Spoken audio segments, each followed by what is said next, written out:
Bonjour Victoria. Bonjour Thierry. Toujours en bonne santé alors?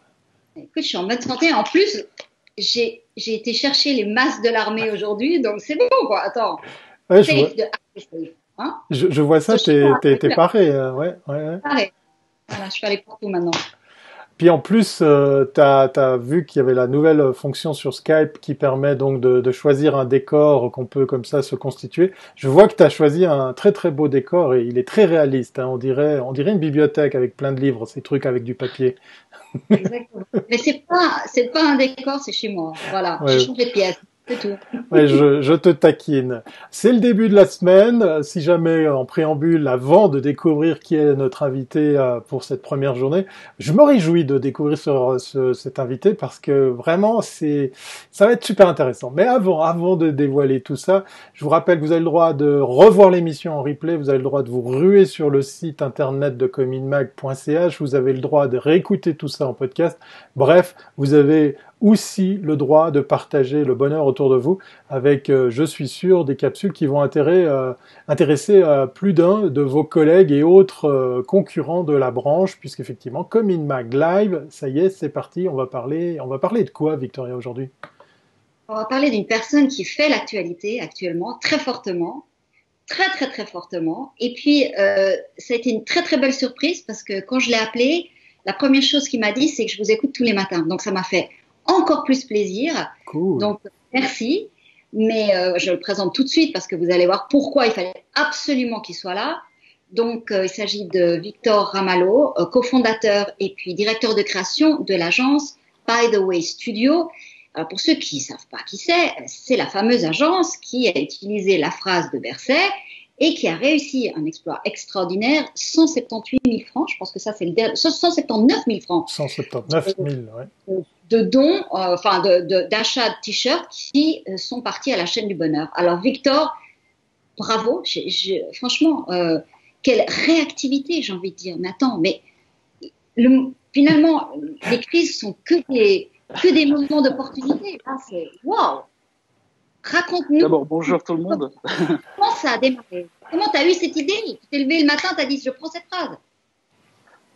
D'abord, bonjour tout le monde. Bonjour Merci Victor. pour cette intro, je suis flatté. Oui, alors tu parlais d'opportunité, on voulait pas tomber dans l'opportunisme non plus, mais c'est vrai que cette phrase a fait mouche quand on l'a entendue. Et puis, vu qu'on a un petit passif avec l'histoire du t-shirt, on s'est dit que c'était l'opportunité justement à saisir pour faire quelque chose de sympa avec ça. Mais ça, faut être honnête, complètement dépassé toutes nos espérances. On s'attendait pas du tout à arriver à un tel chiffre. On s'est un peu laissé porter par les événements. Mais alors raconte-nous, ça n'est comment? T'entends l'allocution de Berset et vous dites il faut y aller? Écoute, il faut revenir un tout petit peu plus en arrière. Au tout début de ce semi-confinement, on a un partenaire qui fait de l'impression textile et autres. Il me dit Victor, si tu as une idée, il faut que tu nous balances un truc. On n'a rien à faire, on n'a pas de boulot. Justement, vu que ça vient pas comme ça, il faut quand même, voilà, je voulais pas faire pour faire un t-shirt ou n'importe quoi. Autant que ça a un sens, parce que c'est ça qui est important, c'est qu'on essaye de donner du sens à tout ça. Et puis, au moment où j'ai entendu la fameuse phrase, j'y croyais pas vraiment. J'étais là, mais attends, j'ai bien entendu ce que j'ai entendu, parce que si on la sort du contexte, ça veut rien dire, quoi. Ça marche pas. Mais aujourd'hui, au quotidien, avec ce qu'on entend et avec ce qu'on vit, ça prend un sens complètement fou. Et surtout, ça a une valeur très helvétique, quoi, parce que c'est ni pour ni contre, bien au contraire. Il n'y a pas le feu au lac, on est complètement là-dedans, en quelque sorte, quoi. Et là, je prends mon téléphone, j'appelle mon associé, je lui dis qu'est-ce que t'en penses? On fait un truc, et il me fait ouais, ouais, essaye. Et là, ensuite, j'appelle encore le fournisseur, je lui dis j'ai peut-être un truc pour toi. Il me dit ok, alors allons-y, j'ai quelques t-shirts à te proposer, on essaye. Coup de bol, tous les partenaires un tout petit peu autour de nous, que ce soit pour le web, que ce soit pour l'impression, que ce soit tous les gens qui ont pu nous aider, ont tous dit oui instantanément. Et le lendemain, à 18h, on mettait le site en ligne avec la vente du t-shirt. Et après, ben voilà, on est une agence de com, on a essayé d'utiliser un tout petit peu nos armes, on a balancé un communiqué de presse, on a lancé un tout petit peu des éléments sur les réseaux sociaux. On voulait rester organique, pas forcément payer tout ça pour que ça ait plus de sens justement. Et la chance c'est que un journaliste s'est emparé de l'information et ça a un petit peu fait démarrer les choses, quoi. Enfin même beaucoup. La chaîne du bonheur est venue comment dans la loupe?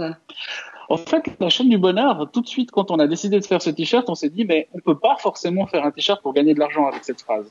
Je pense que monsieur Alain Berset avait quand même la volonté de faire passer un message. Et on avait pour rôle, à mon avis, justement de relayer ce message.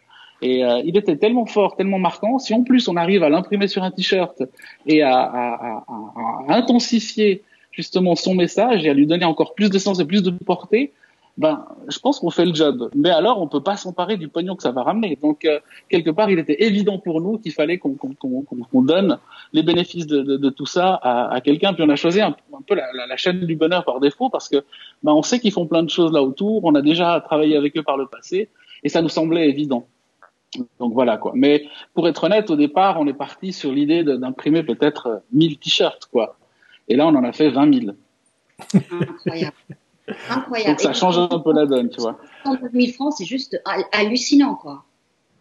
On s'est, comme je te dis tout à l'heure, on s'est laissé porter par les événements parce que, oui, on part du principe que on lance une opération, tout à coup les choses s'emballent, on voit que tout part complètement dans tous les sens.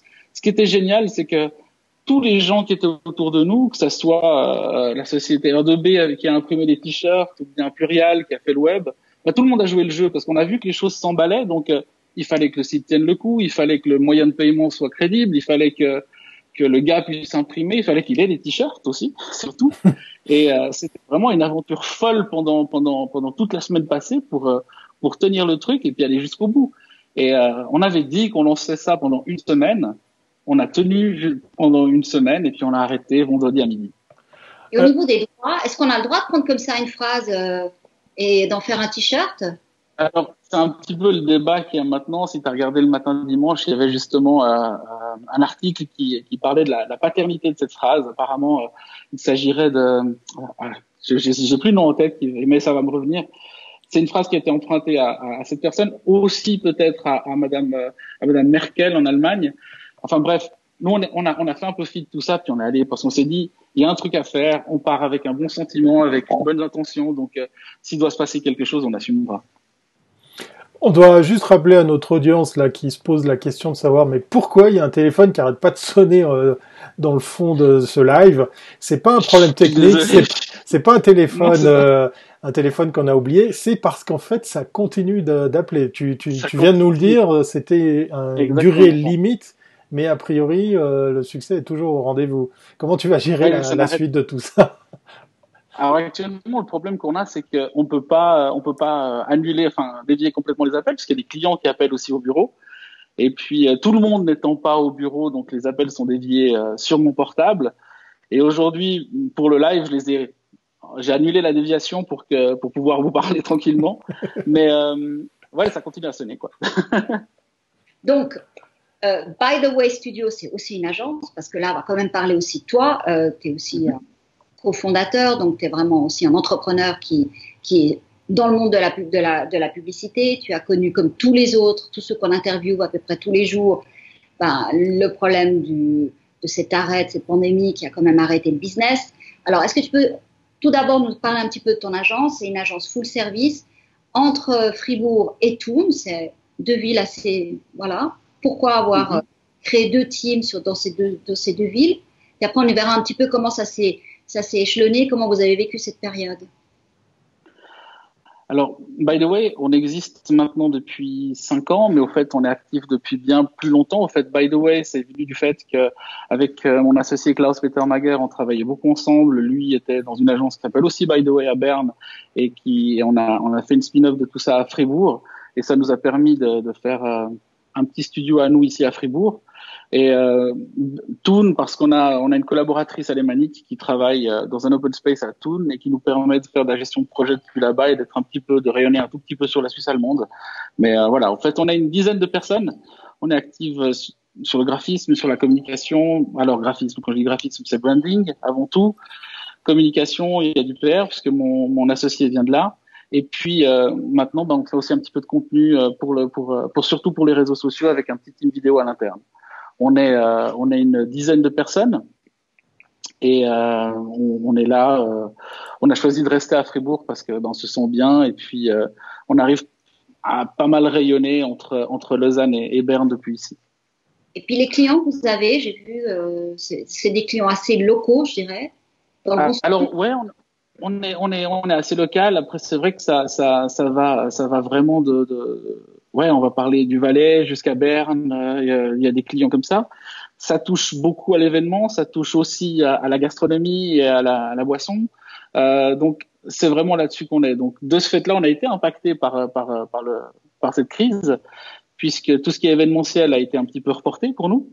Donc les premiers temps ont été un petit peu spéciaux, on va dire, parce qu'on savait pas trop à quelle sauce on allait plonger. En l'occurrence, par exemple, des clients sportifs, on sait pas trop où ils vont aller encore. Des grands événements, des grandes foires, pareil. Donc, les premiers temps ont été un petit peu délicats, mais on a agi un petit peu comme tous les gens qui sont déjà passés ici avant moi. On a pris les choses comme elles venaient, on a essayé de rester positif. On est allé amener les ordinateurs chez chacun des collaborateurs du bureau et tout le monde travaille à distance maintenant. Ça se passe plus ou moins bien. Je suis pas un grand fan de cette méthode parce que j'adore le contact. J'aime voir les gens, j'aime partager, j'aime m'asseoir à une table et boire une bière en fin de journée. Ça, c'est des choses qui sont importantes pour nous. Après, on apprend à vivre avec ça. Et puis, il y a aussi du positif parce que, en l'occurrence, personnellement, j'ai jamais autant vu ma famille que maintenant. Donc, c'est très bien aussi quelque part. Mais voilà, ça fait partie du truc. On s'adapte, on prend, et puis on essaye de prendre le meilleur, surtout pour que tout se passe bien, en somme. Est-ce que vous prétendez comme agence bilingue avec cette particularité-là que tu viens de citer entre Thun et Fribourg? Est-ce que ça t'amène à traiter des clients nationaux sur le français, sur l'allemand, ou au contraire, c'est pas forcément le fer de lance de ton agence? Alors, complètement. Je dirais que mon associé est alémanique déjà. Et ensuite, à l'interne, on est quasi 50-50 entre des alémaniques et des romans. Pareil pour garçons-filles, on essaye d'avoir cette parité aussi. Et c'est vraiment important parce que clairement, ça permet, comme tu le disais, de rayonner un petit peu plus large. Et ça, c'est un des points qui est assez essentiel pour nous, effectivement. On a vu qu'il y a une sensibilité en Suisse alémanique et en Suisse romande sur cette pandémie. Tu le ressens aussi? Alors, en ce qui me concerne, vu que je traite quand même beaucoup plus avec la partie romande, j'ai peut-être moins cette sensibilité-là parce que je suis vraiment axé sur des clients qui sont en Romandie.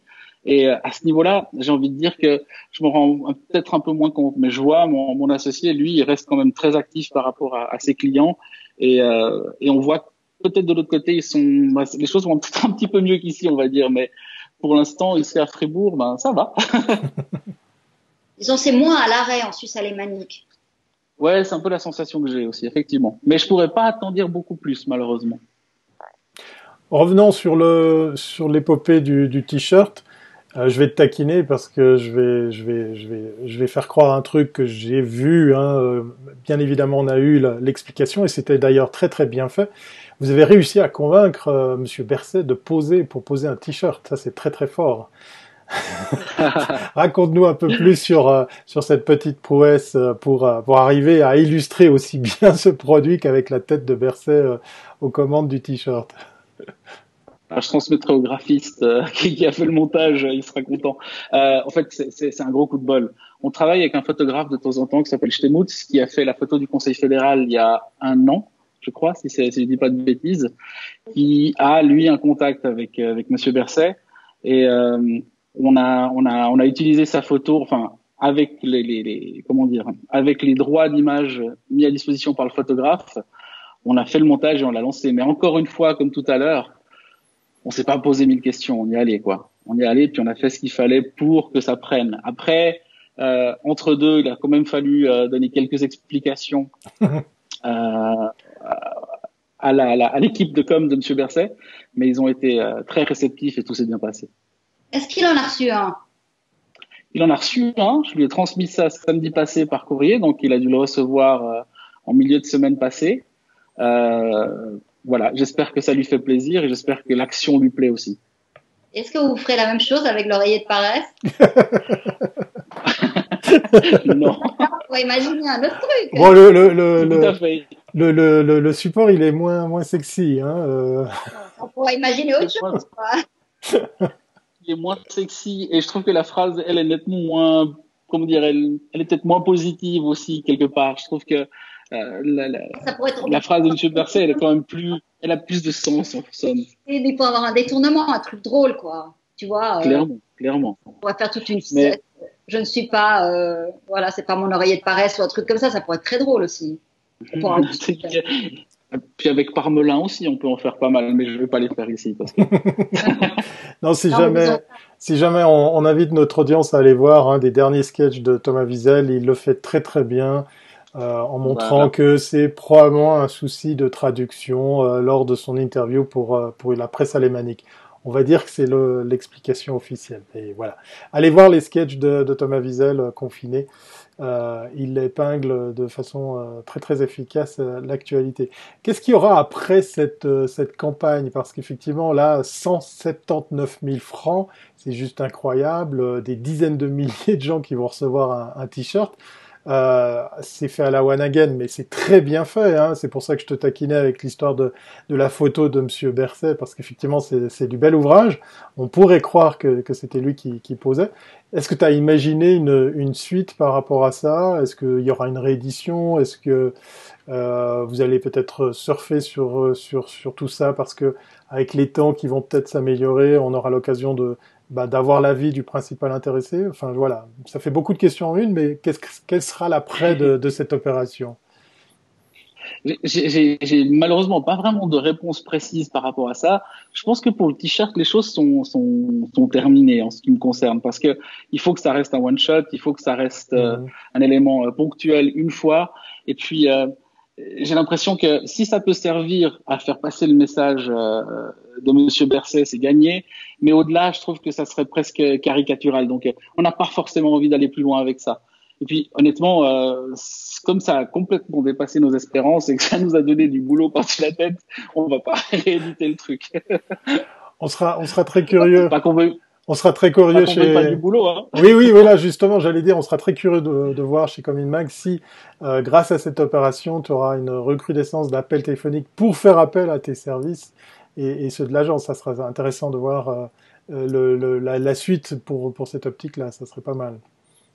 Si tu veux, je peux déjà répondre à cette question. Ah. On a été contacté déjà par deux ou trois clients, autant des anciens clients que des nouveaux, qu'on va certainement rencontrer virtuellement ces prochains temps. Et ouais, c'était très positif. Bon, après, d'un point de vue marketing, vous avez plein de leads maintenant. Alors clairement, maintenant, il faut qu'on soit malin, qu'on essaye un petit peu de prendre les choses comme elles viennent et puis essayer de convertir tout ça. Mais encore une fois, comme je vous disais, on n'était pas préparé à un tel truc. Donc maintenant, on essaye vraiment de suivre pour que tout se passe bien. On a fait appel à une entreprise sociale à Fribourg qui fait la mise sous pli. On a essayé de faire les choses bien, en quelque sorte. Donc, on leur prépare les choses comme il faut, les listes d'envoi, etc. On a encore un petit peu de travail et puis on va essayer de convertir tout ça un peu plus tard, en somme, quoi. Donc, les personnes qui maintenant viendraient voir votre site, le site de ton agence, qui ne connaissaient pas, voir, il y a un ton quand même. Vous arrivez dès le départ en disant il faut un sacré manque de sérieux pour faire nos jobs sérieusement. Donc là, le sens de la phrase, vous l'aviez déjà. Donc je pense que le site, il est quand même il existait avant le corona. Donc ça veut dire clairement. Le sens du style, vous l'avez. Alors qu'est-ce qui est votre particularité? On voit aussi que vous avez un horoscope, ce qui est rare. J'avais jamais vu ça pour une présentation d'agence, avoir un horoscope. Je suis très très contente parce que moi je suis le bon truc. Moi, vous nous manquez quand vous n'êtes pas là, donc j'adore. Donc tu vois, l'horoscope est plus que juste. Je confirme. Donc voilà, donc partout il y a des petites trouvailles. Donc est-ce que c'est quelque chose qui est vraiment, est-ce que ça vous définit vraiment ou c'est juste un gimmick pour se différencier par rapport aux autres? On a beaucoup réfléchi avant de faire ce site internet qui est encore en cours de construction. D'ailleurs, il n'est pas complètement terminé. Ce ton, on l'a en permanence, que ça soit avec nos clients, à l'interne entre nous. J'ai envie de dire, on a un peu une grande famille. On ferme tous ensemble au bureau à midi, et puis il y a vraiment un ton qui s'installe de manière très naturelle, et puis on adore ça en somme, quoi. Et se taquiner, ça fait partie du jeu. Donc on s'est dit, mais autant convertir les choses telles quelles. On a une rédactrice à l'interne qui s'amuse à faire des petits horoscopes pour un client. On s'est dit, mais fais-nous un horoscope pour nous, fais-le en fonction des personnalités de chacun. Et puis un des projets, c'était de lancer périodiquement cette année. C'est vrai que ça coïncidait avec le début du corona, donc ça a un peu tué le truc dans l'œuf, mais ben voilà, on l'a quand même mis sur le site internet parce qu'il y avait un truc très sympa et ça, comment dire, ça accentue un tout petit peu le ton qu'on veut donner aux choses. Et c'est vrai que ces petites phrases qui font mouche, ces petites choses, ben c'est peut-être ce qui nous caractérise et ce sur quoi on aime travailler, parce que si on arrive à susciter le sourire chez l'interlocuteur, ben je trouve qu'on a déjà gagné et on a déjà fait passer un petit peu du message.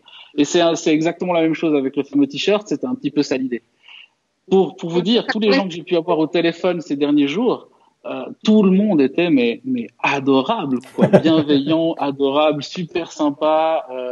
Ils nous remercient même s'ils n'ont pas eu le t-shirt. Je suis là, waouh, j'ai jamais vu ça. Et c'est vraiment c'est top, quoi, c'est génial.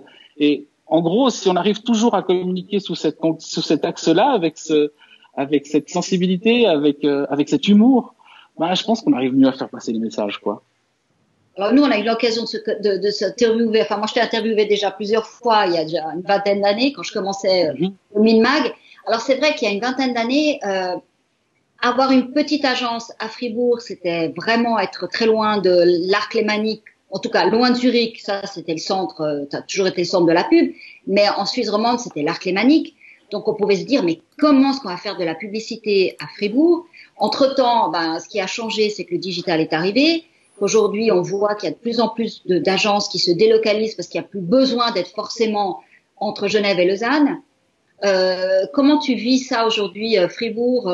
Finalement, c'est plus un problème. Tu peux avoir des clients qui viennent de toute la Suisse romande. Là, on voit même en Suisse alémanique grâce à votre implantation à Thun, mais ça, c'est plutôt pour l'allemand. Par rapport à la Suisse romande, est-ce que Fribourg est un problème ou maintenant, au contraire, c'est un plus? Moi, je trouve que c'est un plus, ne serait-ce que par rapport à la qualité de vie, par rapport au mélange et puis à l'activité d'une petite ville comme celle-ci, que ça soit au niveau culturel, que ça soit au niveau gastronomique. C'est hyper riche, Fribourg. Je fais de la pub, j'espère que le tourisme va monter.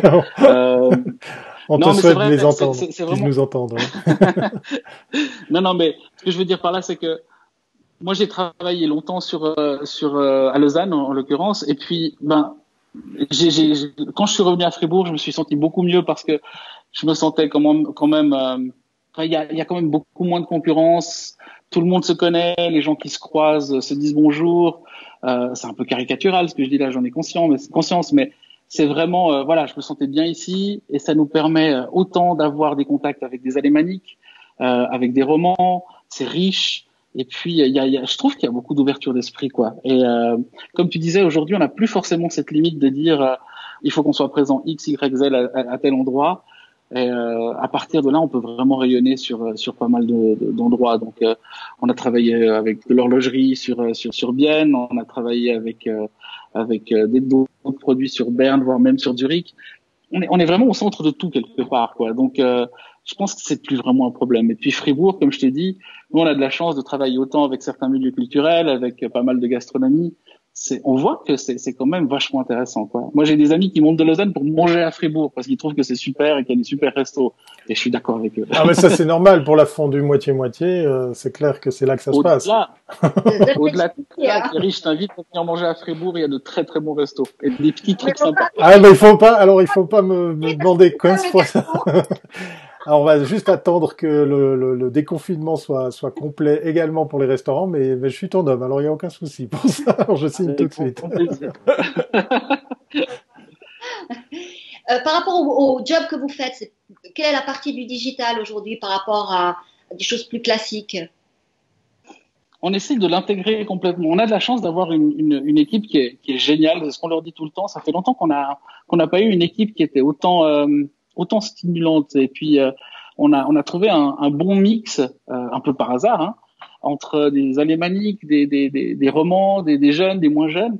Et c'est vrai que eux, l'aspect digital, ils l'intègrent complètement. Donc quelque part, on essaye de plus mettre de limites entre c'est du digital, c'est pas du digital, c'est autre chose. Quand on a une idée, on essaye de trouver le meilleur canal et puis de la mettre en scène vraiment de la meilleure des manières. Ensuite, aujourd'hui, à l'interne, on a des gens qui font du motion, on a des gens qui font de la vidéo. Ça permet comment dire, de réagir très vite sur une idée et de la déployer sur n'importe quel support. Donc, j'ai envie de dire qu'il y a plus vraiment de limite entre les deux mondes. On essaye de les intégrer complètement dans la réflexion.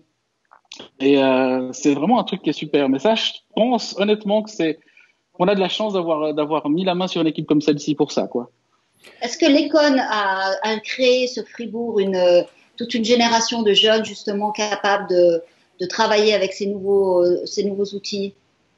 Oui, alors l'Econ nous amène des stagiaires vraiment brillants chaque année quasiment maintenant. Et puis on voit qu'ils ont pris quand même passablement le lead sur ce que va être la communication ces prochaines années, à mon avis. On en parle souvent avec les graphistes à l'Eracom et on se rend compte que je pense qu'il y a vraiment quelque chose qui est en train de changer à ce niveau-là, où eux intègrent complètement le digital, quoi. Et pour eux, il y a plus de limite entre les deux mondes. Ils l'ont très bien assimilé, ils savent comment s'adapter à l'un et à l'autre. Et ça, c'est assez fort. Et je pense que l'Econ, elles font un super job pour ça, quoi. Parce qu'ils sont très visuels. Effectivement, tu as l'Eracom qui est à 1 heure de Fribourg. On voit qu'il y a une agence comme LIP qui est quand même née à Fribourg ou vraiment très forte en digital. Tout à fait. On voit des pôles de compétences qui se déplacent. Et puis, il y a tout, c'est quoi, le Blue Factory à Fribourg. Il y a vraiment toute une zone de start-up. On salue Grégory Grain si jamais il nous entend. T'as FreeUp, t'as plein de... Franchement, c'est devenu un hub et c'est vrai qu'en 20 ans, c'est fou ce que ça a changé, quoi. Le mindset n'est plus du tout le même. Ça va dans le sens de ce que je te disais tout à l'heure, quoi. Vraiment, c'est extrêmement dynamique. Tu as cité Blue Factory, tu as cité Leap, tu as cité tout ça, mais l'Icon, exactement, ça crée une émulation qui est super intéressante à Fribourg. Et puis, je pense que les gens maintenant, en plus, la jeune génération, ont complètement dépassé ces clivages entre digital, non digital, traditionnel, français, allemand. Ils font quoi? On est dans le faire et puis il faut agir et c'est ça qui est hyper positif, je trouve. Et ça, c'est vraiment un truc qui me plaît beaucoup ici. Alors, je dis pas que c'est pas comme ça ailleurs. Je connais moins bien, mais c'est vrai que ça me plaît beaucoup d'être là pour ça aussi. Sans oublier le confort de vie, puisqu'effectivement, s'il y a des bons restaurants, c'est déjà un bon point pour Fribourg. J'avais une question, alors je t'ai bien entendu pas être forcément un super fan du télétravail, des visioconférences et tout ça. Si en quelques mots, tu pouvais nous faire un petit peu l'état des lieux de ce que ça a changé, ce que ça a amené, cette crise sanitaire économique au sein de votre agence, qu'est-ce qui a changé dans les modes de fonctionnement, le rapport aux clients? On était, je pense, assez bien préparés. Tout ce qui est VPN, travail à distance, était déjà prêt chez nous, parce que autant moi que mon associé les utilisions déjà. Ça fait maintenant 3 ans qu'on a passé tout le monde sur Slack pour éviter de s'échanger des mails et puis travailler de manière un peu plus autonome. Très, très bien. Sur les projets et puis de gérer là-dessus. Donc, quelque part, en termes techniques, on était bien préparé au truc. Il y avait pas vraiment de problème et ça s'est passé de manière assez naturelle. Après, comme je disais tout à l'heure, c'est l'aspect plutôt le contact qui me manque. Et ça, c'est peut-être moins évident parce que quand on est sur de la création, on a fait un pitch il y a pas longtemps pendant le mois d'avril là. C'est pas évident quoi parce que on n'a pas la même approche aux choses. Je sais pas qui parlait de sensations dans vos invités ces derniers jours. C'est ça, c'est pas seulement le fait de voir ou de transmettre les choses ou d'entendre. Ça va au-delà. C'est une manière d'être dans l'espace, c'est une manière de présenter les choses. Et en présentation, c'est une évidence quoi. Là, la présentation lors de ce pitch a duré plus de 2 heures. On était tous épuisés à la fin. Ah ouais. On a essayé de préparer au mieux pour rien oublier. Alors ça s'est bien passé, mais c'est vrai que c'était laborieux, quoi. C'était pas super. Mais voilà, on a quand même laissé, je pense, une impression positive. Mais c'est jamais évident en quelque sorte, quoi. Tu dirais qu'en fait, ça n'a pas forcément révolutionné votre façon de travailler parce que vous étiez déjà enclin au travail à distance, les moyens techniques étaient déjà en place. Et puis, voilà. Et puis peut-être la journée de travail, 1, 2 ou peut-être plus par semaine, c'est déjà quelque chose qui est pratiqué au sein de l'agence. Alors, surtout pour les deux associés. Après, les employés, vu qu'ils ont un poste fixe au bureau, c'est un peu plus difficile. Mais c'est vrai que c'est aujourd'hui, j'avais évidemment, si j'avais su, comme dirait l'autre, j'aurais mis tout le monde sur des portables. Et puis, si les gens veulent bosser de chez eux, ben, qu'ils bossent de chez eux. Je sais qu'il y a des gens qui affectionnent d'être à la maison, tranquille. Il y a une plus grande capacité de concentration. On n'est pas dans un open space où tout le monde parle dans tous les sens. Donc, des fois, je pense que ça peut favoriser le travail de manière individuelle. Mais voilà, maintenant les gens sont sur des postes fixes, c'est peut-être plus difficile à manager, à manœuvrer en quelque sorte. Et ça, tu vas le changer pour la suite? Et écoute, pour l'instant, c'est pas, ça fait pas partie des objectifs, mais c'est quelque chose qui m'a traversé l'esprit il y a pas longtemps. Je me suis dit, mais clairement, si tout le monde était sur des portables, ça serait super, quoi. Et c'est certainement quelque chose qu'on ferait à l'avenir. C'était super intéressant. On a envie de te féliciter encore une fois pour cette super opération de t-shirt. Je vais remercier, avant de continuer à te remercier, toutes celles et ceux qui sont venus guigner ce live. On a vu plein de professionnels. Ça fait plaisir, Victoria. Je suis très heureux de te dire qu'on a même des invités qui sont venus revoir ce live. Ils se sont gênés, ils n'ont pas osé poser des questions, mais on est persuadé que vous partagerez encore plus après coup ce replay. Merci beaucoup pour cet échange. On te souhaite plein succès. Je me réjouis de te voir avec à tes côtés le vrai Berset, quand on pourra se serrer la main et se faire la bise. Ça sera une image forte. En tout cas, belle opération. Là, pour le coup, on était ravis de pouvoir en parler avec toi et ainsi échanger sur c'est un coup de pub, on va dire. Ça s'appelle comme ça, Victoria, je crois. Voilà. Oui, mais attends, mais c'est des publicitaires, il ne faut pas de coup de pub. Qui c'est qui va le faire? Et c'était à Fribourg, et c'est à Fribourg que ça s'est passé. Donc, chapeau. C'est tout plus plaisir, bravo. Avec un petit coup de chance aussi, je pense aussi. Mais oui, il faut la saisir quand elle arrive. C'est parce que vous l'avez fait avec le cœur. Voilà. Voilà, exactement. Je vais en faire une affaire commerciale. Ça peut-être pas ça va pas marcher aussi bien. Voilà. Certainement. Mais voilà, mais c'est bravo. En tout cas, bravo. Et puis à tout bientôt. On va se dire. Beaucoup, merci à vous. Voilà, merci encore. On va se dire pour nous, pour notre part, demain 15h, même chaîne, hein, c'est sur Facebook et puis on le répétera jamais assez. Partagez, likez, puis venez poser des questions, ça nous ferait plaisir. Exact. Allez, portez-vous bien. À demain. Au revoir.